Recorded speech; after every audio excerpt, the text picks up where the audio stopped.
Kalau hari Jumat itu ada dua surah dalam hadis yang diisyaratkan untuk dibaca. Satu ada Yasin, yang kedua ada Al-Kahf.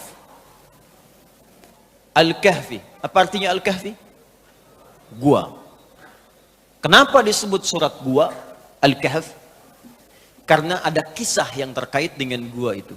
Jadi gua itu bahasa Arabnya ada dua, ada gharun seperti di At-Taubah saat Nabi dikejar-kejar oleh orang-orang Quraisy dan bersembunyi di gua Thur.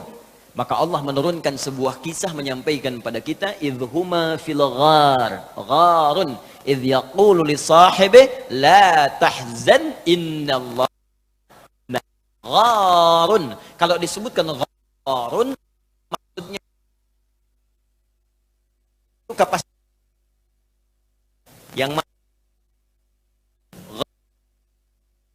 disebut ghar.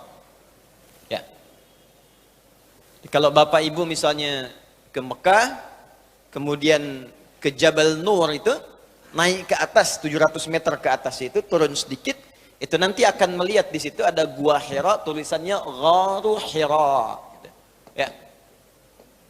Mudah-mudahan yang belum umrah atau haji bisa disegerakan ya. Ya. Tidak cukup dengan amin, nabung. Dari sekarang, nabung, siapkan. Ya. Nah, dua, ada yang disebut kahfun, al-kahf. Kalau kahfun, itu dalamnya lebar Pak. Agak besar guanya. Sehingga yang masuk itu tidak hanya 1, 2. 3 bisa masuk, 5 bisa masuk, 7 bisa masuk. Kenapa surah ke-18 ini disebut dengan al-kahfi? Kahfun, bukan gharun, karena di situ akan dikisahkan beberapa orang pemuda. Ada yang menyebut 5, ada yang menyebut 7. Artinya lebih daripada 1 dan 2. Mereka dikejar-kejar, terdapat kesulitan yang luar biasa, sedang punya problem, masalah. Bahkan masalah ini bisa berpengaruh kepada jiwa. Kalau bukan intimidasi, bisa dieksekusi. Dahsyat Pak.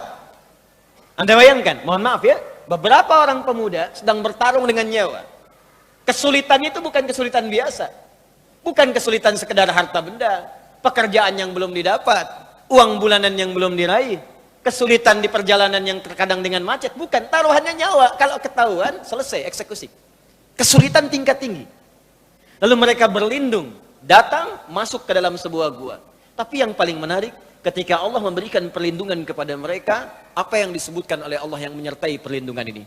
Buka di ayat ke-13-nya, di paling kiri di pertengahan, surah ke-18. Innahum fityatun amanu bi rabbihim wazidnahum huda.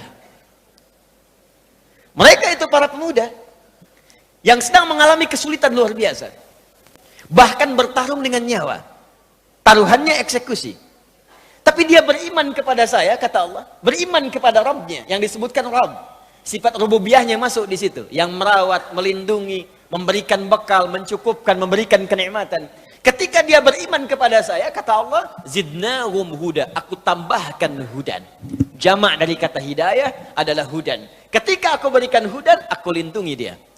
Bahkan kami tautkan hati mereka, warabatna ala qulubihim. Kami berikan kekuatan, konsistensi dalam hati mereka, dan dapat perlindungan kemudian di gua itu.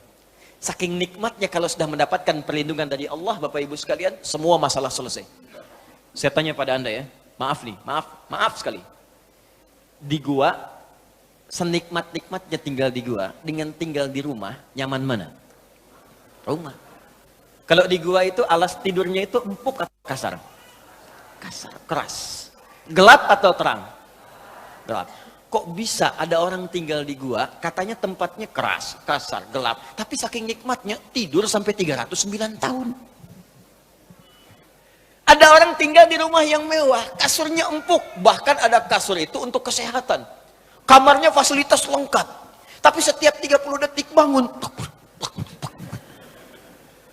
Disibukkan oleh kesulitan dirinya sendiri. Ini orang tinggal di gua, tempatnya terlihat sempit, keadaannya keras.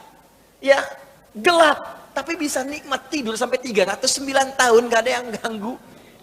Dan diatur oleh Allah semua. Makannya cukup, cahaya cukup, setiap bolak-balik cahaya matahari itu masuk di setiap sudut, nikmat 309 tahun. Bisa enak aja bangun, kayaknya baru semalam kita tidur.